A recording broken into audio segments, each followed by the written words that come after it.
E aí, gente, falando um pouquinho sobre da palavra profética ao livro profético, a partir da obra de Introdução ao Antigo Testamento de Werner Schmidt, a gente vai falar aqui sobre a distinção da palavra isolada, entre palavra isolada e composição. A compilação das palavras isoladas, originalmente dependentes, foi feita segundo critérios mais ou menos aleatórios, como a associação por palavras-chave. Às vezes, talvez, se tenha buscado estabelecer uma sequência cronológica. Em parte se compilaram textos que se assemelham na sua temática. Por exemplo, sobre os profetas Jeremias 23 e Ezequiel 13, de forma que podem surgir unidades querigmáticas. Entendemos de forma correta as palavras proféticas somente quando reconhecemos a delimitação original das pequenas unidades, portanto, o início e o fim da respectiva fala. No primeiro momento deste trabalho de delimitação, podemos recorrer às fórmulas introdutórias e conclusivas de falas proféticas. Entre elas se destacam a assim chamada fórmula do mensageiro, como assim diz, ou assim disse o Senhor, ou Javé, ou Yavé, como está em Amós capítulo 1, versículo 3, que identifica o profeta como alguém que foi enviado por Deus, alguém que é intermediário autorizado para transmitir determinada mensagem a um destinatário concreto. O assim chamado chamamento, ouve ou ouvi, no caso de duplicação, ouvi, atentai, também conhecido como apelo introdutório da instrução,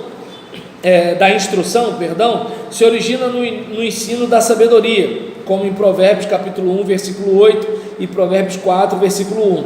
E também exorta para que se preste atenção, tanto antes de entoar um cântico, como em Gênesis 4, 23 e Juízes capítulo 5, versículo 3, como em situações similares que ocorrem durante o culto, como em Deuteronômio capítulo 6, versículo 4, Salmo 17, versículo 1, Salmo 50, versículo 7 e Salmo 81, versículo 9.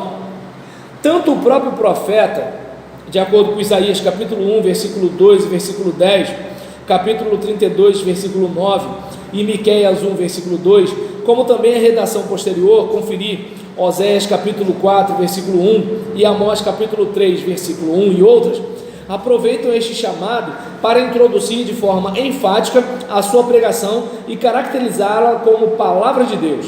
Da mesma forma, expressões idiomáticas como palavra, oráculo, dito, de Javé ou de Yavé ou do Senhor, como em Amós capítulo 2, versículo 16 e outros, pois Yavé disse, ou Javé disse, ou o Senhor decidiu, como Isaías capítulo 1, versículo 2, Isaías 22, versículo 25 e outras, ou pois a boca de Javé o disse, Isaías capítulo 1, versículo 20, Isaías capítulo 40, versículo 5, reivindicam para a unidade precedente ou posterior à autoria de Deus. Numa formulação típica para o livro de Ezequiel, esta reivindicação se encontra como declaração do próprio Deus: eu, Javé, o disse, eu, Javé, o disse e o faço, como Ezequiel capítulo 5, versículo 15 e 17, ou capítulo 17, versículo 24. Mesmo não adotando fórmulas delimitadoras, antes da gente continuar esse parágrafo, só para a gente resumir o que o Schmidt está falando aqui, a gente observa o seguinte: como é que a gente delimita uma fala para outra? A gente delimita como assim diz o Senhor, palavra do Senhor, oráculo do Senhor. Então você já percebeu que assim, aquilo é um bloco. Isso deveria ajudar a gente até mesmo na pregação, para a gente não misturar o raciocínio de um texto com o outro. A gente tem a tendência de ler a Bíblia em forma de capítulo, só que a gente precisa ler a Bíblia dividido por assunto. Esse é o modo mais adequado. Ela não vem subdividida, pastor? Mas o capítulo foi um mecanismo bem posterior que foi inserido para facilitação mnemônica, entende? Para você poder memorizar, aí você tem capítulo tal, versículo tal. Exatamente. Bíblias antigas ainda são diretas. Entende? Bem antigo. Então, essa é a dica em relação à questão do bloco. Vamos continuar aqui. Então, mesmo não adotando fórmulas delimitadoras, novas falas podem se denunciar pela alternância do público receptor do tema ou da estrutura formal. As pequenas unidades muitas vezes têm características de estilo ou formas estruturais comuns. Por exemplo, inicia com um ai, de sorte que podemos distinguir diferentes gêneros de palavras proféticas. Por fim, o discurso profético se caracteriza sempre pela sua forma poética e métrica, portanto, pelo paralelismo dos membros. Este rigor formal se mantém de forma tão consistente que palavras em prosa, sobretudo, quando estão inseridas numa fala metrificada, se tornam suspeitas de constituírem complementações posteriores, como em Amós capítulo 3, versículo 10, dentro de 3, versículo 7, dentro de Amós capítulo 3, versículo 3, até Amós capítulo 6, versículo 8. Problemas especiais surgem por esta razão na compreensão do livro de Jeremias, no qual grandes trechos de palavras proféticas são discursos em prosa. Na sua linguagem poética, as palavras proféticas, tal qual os salmos, se distinguem por sua riqueza, plasticidade e até audácia de imagens. Conferir Amós capítulo 5, 19, Oséias 5, 12, 5, 14, Isaías 1, versículo 2, Isaías 28, versículo 20, Jeremias 8, versículo 7. As imagens apenas ajudam a determinado acontecimento e mesmo assim o apresentam de forma marcante ao ouvinte. Excepcionalmente a comparação será assim como Isaías capítulo 17, versículo 5, Amós capítulo 3, versículo 12, Amós capítulo 9, versículo 9 e outras. Também pode ser ampliada e transformada numa parábola, como Isaías capítulo 5, versículo 1 a 7.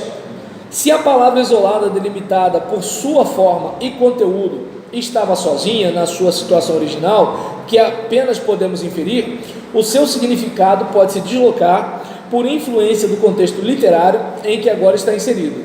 A exegese precisa rastear, na medida do possível também, tais alterações de significado.